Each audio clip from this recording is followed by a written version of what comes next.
بسم الله والصلاة والسلام على رسول الله. الحمد لله الذي رزقنا أن نهاجر في سبيل الله وننضم في هذه الدولة إسلامية في العراق والشام، ونحمد الله الذي رزقنا وجمعنا مع هؤلاء الأسود دولة الإسلام في كل مكان. والحمد لله الذي رزقنا أن نبايع أمير المؤمنين أبي بكر القريشي البغدادي حفظه الله.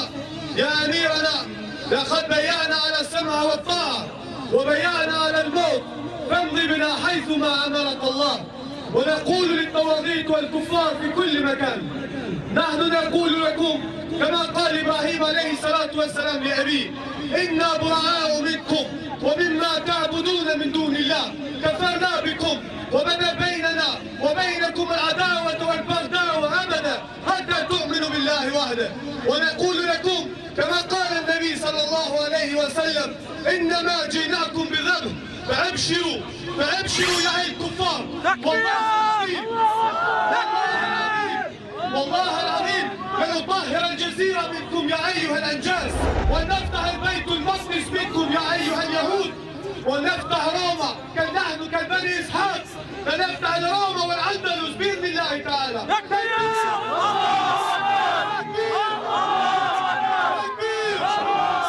هذه جوازاتكم يا أيها الطواغيت في كل عالم. والله نحن مسلمين، نحن مسلمين، نحن مسلمين. من وريد القلب تروي عند من كل الهضاب، نخضر الله وجوها لم تزل مثل السحاب. So dig this. A man was bulldozing a bog in central Ireland the other day when he noticed something unusual in the freshly turned soil. Turns out he'd unearthed an early medieval treasure, an ancient book of Psalms that experts date to the years 800 to 1000. Experts say it will take years of painstaking work to document and preserve this book, but eventually it will go on public display. Now here's the kicker. The book, about 20 pages of Latin script, was allegedly found open to Psalm 83. Now, if you're a scholar, as you know, Psalm 83, God hears complaints that other nations are plotting to wipe out the name of Israel.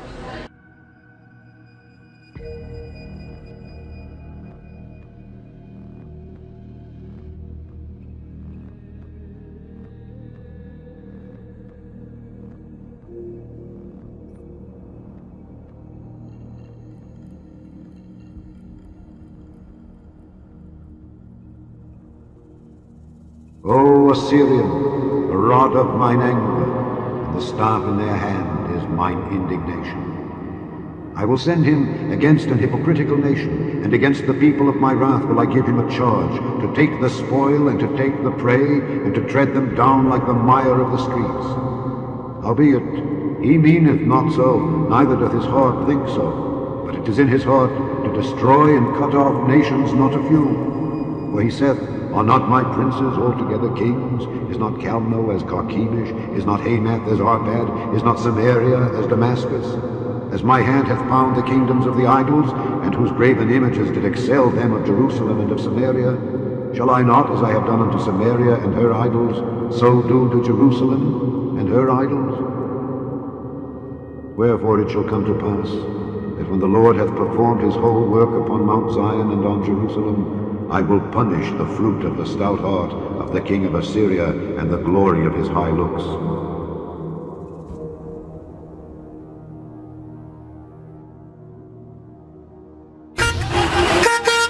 It seems to defy logic. The speed at which ISIS not only invaded parts of Iraq and Syria, but also how quickly the terror group has penetrated the American psyche. Yet it wasn't until 2011, with Syria's civil war, that the terror group began to evolve into what we see today. Extremists looking for a cause and a battlefield. Fighters start to come in from Saudi Arabia, some of the other countries in the regions, North Africa, Tunisia, Morocco, even Egyptians and Libyans. And then Europeans start to come in, and some trickle, if you will, from North America. All of a sudden, the group now known as ISIS had a global image. Roughly 10,000 fighters making sweeping gains this summer and taking more territory than Al-Qaeda and its affiliates ever did. what Robert McFadden, a former NCIS chief, calls a veritable blitzkrieg. It's kind of a sweeping, a bell movement of vast swaths of territory that it controls. Now, controlling it and keeping it are two different things, as well as governing that territory. That remains to be seen. And when ye shall see Jerusalem compassed with armies, then know that the desolation thereof is nigh. Then let them which are in Judea flee to the mountains, and let them which are in the midst of it depart out, and let not them that are in the countries enter thereinto. For these be the days of vengeance, that all things which are written may be fulfilled.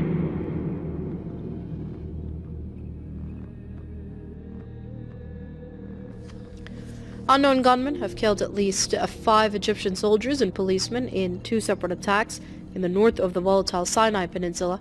3 soldiers on leave were traveling in a taxi when they were ambushed and shot dead.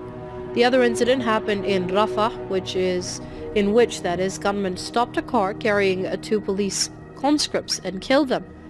Violence has been on the rise in the Sinai over the past couple of years. Egyptian authorities blame it on Al-Qaeda-linked militants. The audio we just heard from Egypt, the most populous country in the region, you have the most feared, largest militant group in Egypt now pledging allegiance to ISIS, with the words, "We call on Muslims everywhere to join the Caliphate and help it succeed in obedience to God."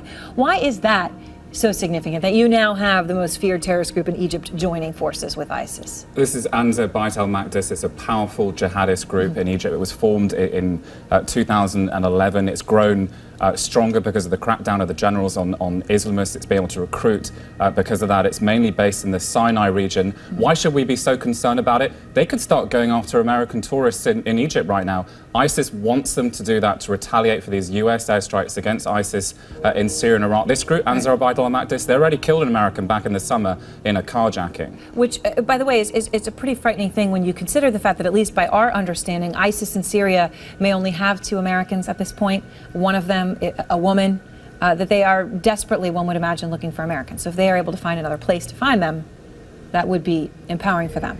That's absolutely right, and we're seeing a sort of expansion, and also in Libya, in this town of Derna. They've basically taken control of this town, which is on the southern shore of the Mediterranean, just 200 miles south of Crete. That is now basically an ISIS stronghold. And Seth, what's your reaction to that? When he talks about a new ISIS stronghold, I want to show everyone the map again. The territory where ISIS is growing, the failed states, but you're now looking at Egypt, you're looking at Libya, in addition to countries like that. Libya obviously would probably classify as a failed state at this point. Why is the ISIS message resonating?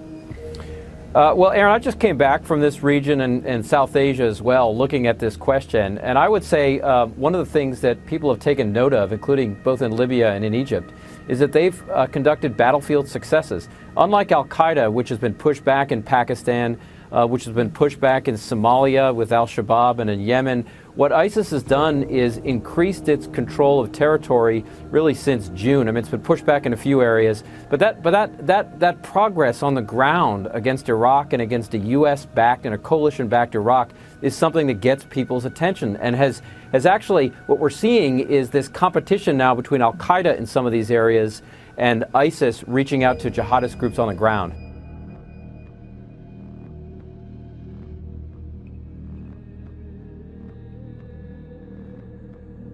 Keep not thou silence, O God. Hold not thy peace, and be not still, O God. For lo, thine enemies make a tumult, and they that hate thee have lifted up the head. They have taken crafty counsel against thy people, and consulted against thy hidden ones. They have said, Come, and let us cut them off from being a nation, that the name of Israel may be no more in remembrance. For they have consulted together with one consent. They are confederate against thee. The tabernacles of Edom, and the Ishmaelites, Moab and the Hagarenes, Gebo and Ammon and Amalek, the Philistines with the inhabitants of Tyre. Asser also is joined with them. They hope in the children of Lot. Selah.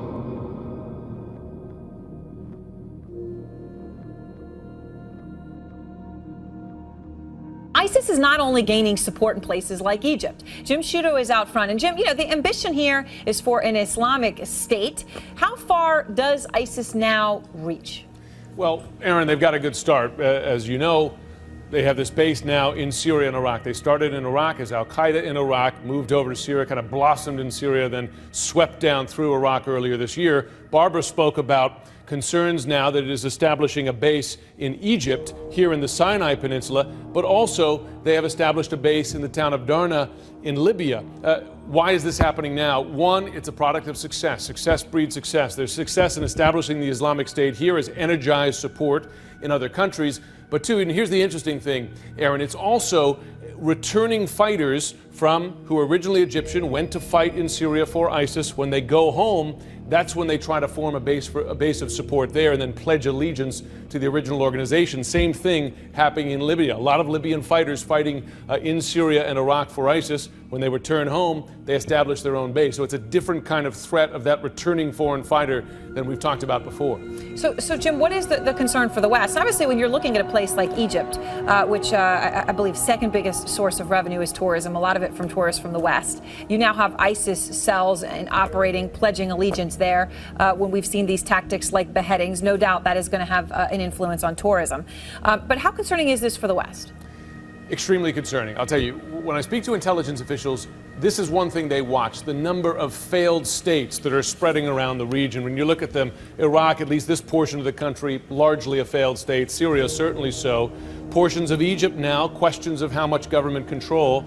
Virtually all of Libya, you can argue, with some exceptions, a failed state, but it goes worse than that.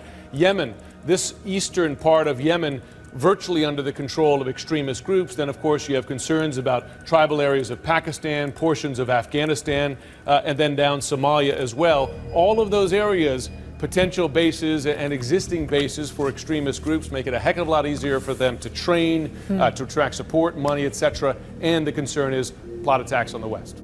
And now over to Egypt, where a car bombing in the northern Sinai has injured at least 10 civilians in the city of Al Arish. Medical sources say 2 of the injured are in critical condition. It was the first violent incident in the region since the Egyptian army started an operation to create a so-called security buffer zone in the area near the border with the Gaza Strip. The army made the move in response to a bombing that killed and injured dozens of soldiers in the region just over 2 weeks ago. We think of ISIS, Jim, and ISIS is Syria and ISIS is in Iraq, but now you have a militant group in Egypt, the predominant one there in this hugely important country, vowing loyalty to ISIS. What can you tell us about this? Yeah, this is a big deal. One, it just shows the international appeal of ISIS as it has won successes in Iraq and Syria. It becomes, the new star terror outfit. We've seen that in their recruiting numbers, particularly of foreign fighters, 1,000 a month, and that has not let up with the U.S.-led air campaign. In fact, there's some that believe that this U.S.-led air campaign will actually increase recruiting because they see ISIS is standing up to the West and its powerful military. But now you have this Egyptian group that to this point has been principally focused on attacking the Egyptian government and military, now swearing allegiance to ISIS. The worry here is, does that group then take its campaign against civilians, which has been ISIS's strategy, and that's a big deal. Egypt is a very powerful and populous country, but it's also a country that Americans, a lot of Westerners visit. Will this bring those kinds of attacks to a place that many of us might visit someday? But also, would it threaten this government? Remember, Egypt is a U.S. ally. It's an Israeli. It's got diplomatic relations with Israel. So it shows that ISIS has power beyond its power base now, and that's a disturbing development.